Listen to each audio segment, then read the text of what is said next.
Hello, Busby again from Ableton Ideas. This is part 4 of a short video series on why I like to use long samples in my Ableton projects. And this time I'm using a recording which is only 2 minutes long. And this is one recording actually from a few that me and a friend took in a fjord in northwest Iceland, where we were sliding chunks of ice over large frozen puddles.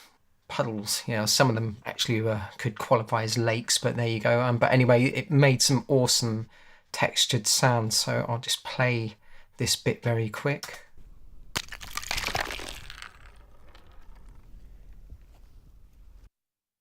Okay, so what I've done here is I've just dropped the sample, or I've isolated part of the sample and I've just dropped it into a track. And none of this is warped, by the way.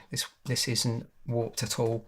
And if you have a look, you can just see that there's sections of the audio here which just kind of line up nicely with these sort of areas where you want transitions to occur, like end of 4 bars, end of 8 bars.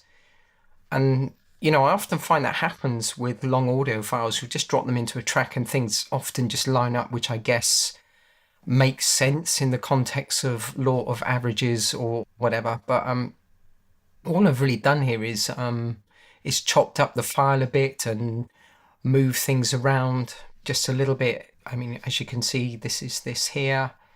Again, this bit I've just moved over here, going into the 8-bar section. And then again, this is the front part of the sample. I didn't use the second part of this sample actually.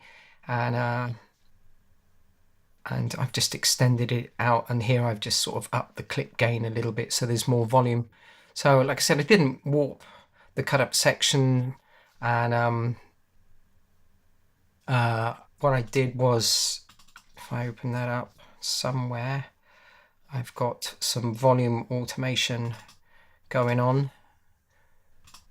So yeah, all I've done with the volume automation really is that I've just silenced the bits of the sounds that you don't really hear them at first, but they might be more audible when effects are added, as they might amplify or distort these sounds in places, and you might not want them to do so, or leaving them in might be just what you want to create some subtle, almost unnoticeable movement or texture in the background. So I'll just solo that and I'll just play it through a little bit. I've just added some effects down here. Let's move this forward.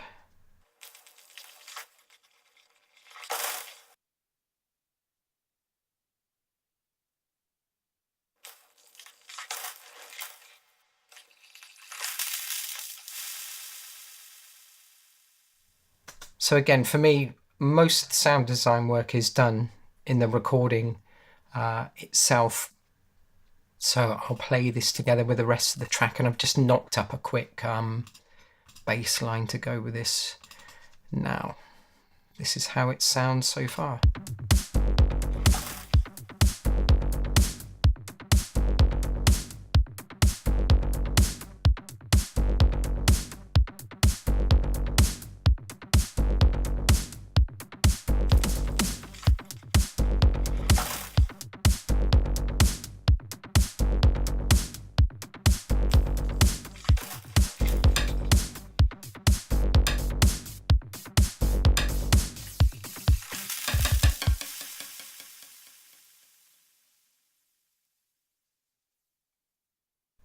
Okay, so I blatantly done a bit of advertising there for Melda. I love this. I love how you get different variations on how the crossover sections work in the Melda plugins. I might try and post a link to that at the end. It's a lot of cool options in those plugins.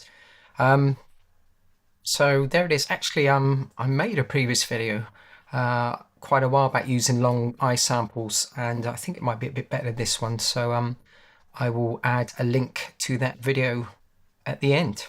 Cheers.